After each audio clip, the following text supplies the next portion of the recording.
Hi, my name is Ruby Reeds and I'm here to talk about RuPaul's Drag Race.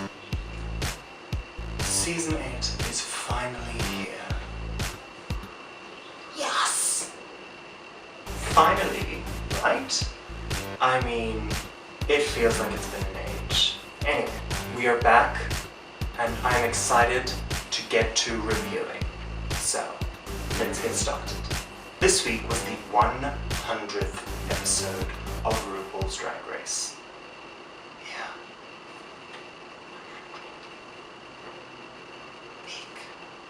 And as such, this episode was positively dripping in nostalgia. It was built head to toe to be a tip of the imaginary lace front to the history of Drag Race. But as much as this episode's strengths drew from acknowledging the old, it was really made on the personalities of the new. First impressions are invaluable. Most of these queens made an impression with their entrance, from Naomi Smalls and her legs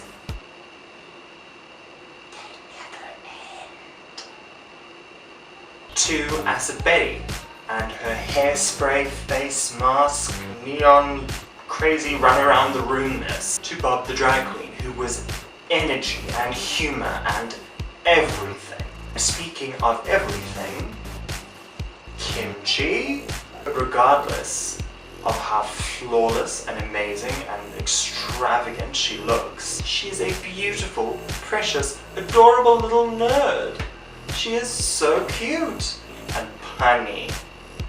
Do not come for me. Do not come for me. Do not come for me. I was not prepared for how much I was going to love Kimchi by the end of this episode. I was not prepared.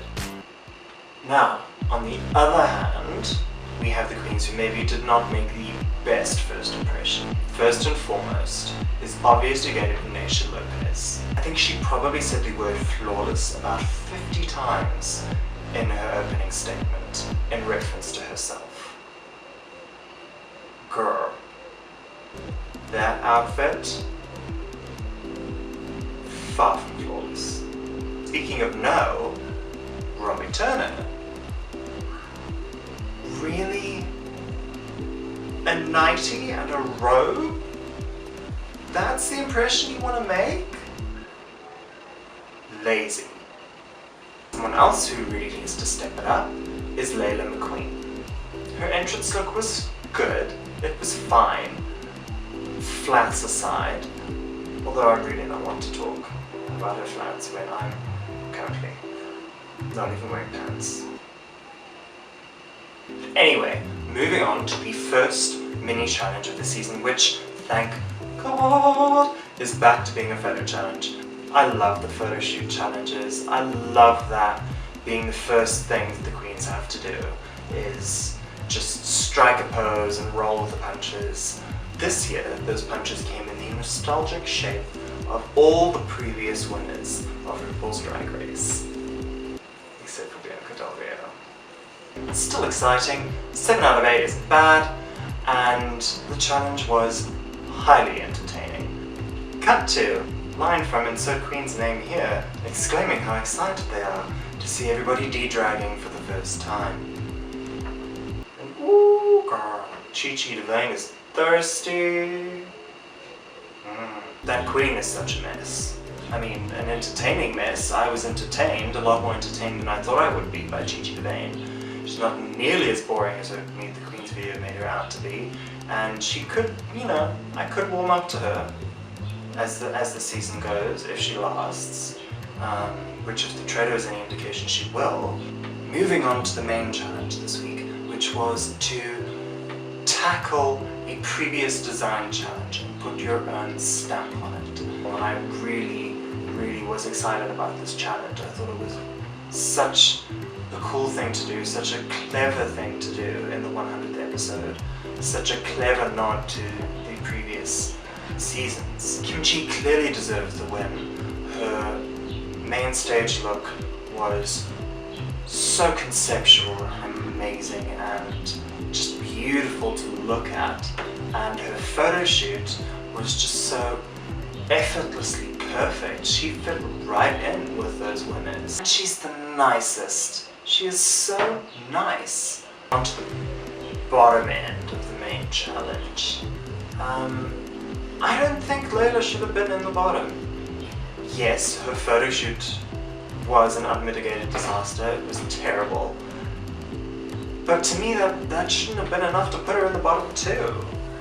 To me, Robbie Turner was hands down worse than her. Every year with these first design challenges, there's at least one queen who goes, "Oh, I've never sewed a day in my life." Really? Really? At this point, 8 years in, you know it's coming. How do you not go and take at least one sewing lesson? And then what annoyed me about Naisha, who was the allocated "I don't sew" queen, she got mad about it. And they do this sometimes.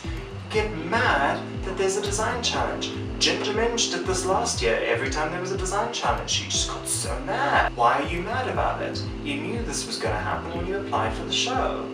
Further to that, with Naisha, she's also one of those queens who cannot fathom how you do drag without being fishy and feminine. So when she's like, "What do I do with this piggy bank? Do I glue it to the top of my head?" Yes! Do that! That would have been entertaining. I mean, it still wouldn't have saved her because her outfit was horrible and was basically just like a satin toga with a poorly fastened corset around the middle. If you were going to wear a corset, tighten it. Kimchi, on the opposite end of the spectrum, dove into this challenge head first, as well as Acid Betty. They embraced the challenge, they ran with it, they had fun with it, and they did well as a result. But yeah, in general, I really enjoyed this week's episode. I probably watched it and rewatched it again, and I cannot wait for next week's episode. Thank you for watching. If you like this video, please click like. If you want to see more, please subscribe. I will probably be posting a new review every Sunday. Quickly before I go, I want to say a huge thank you to everyone who watched my previous video, who liked it, who told me they liked it, who told me they liked me and what I was doing. It really means the world to me. Thank you.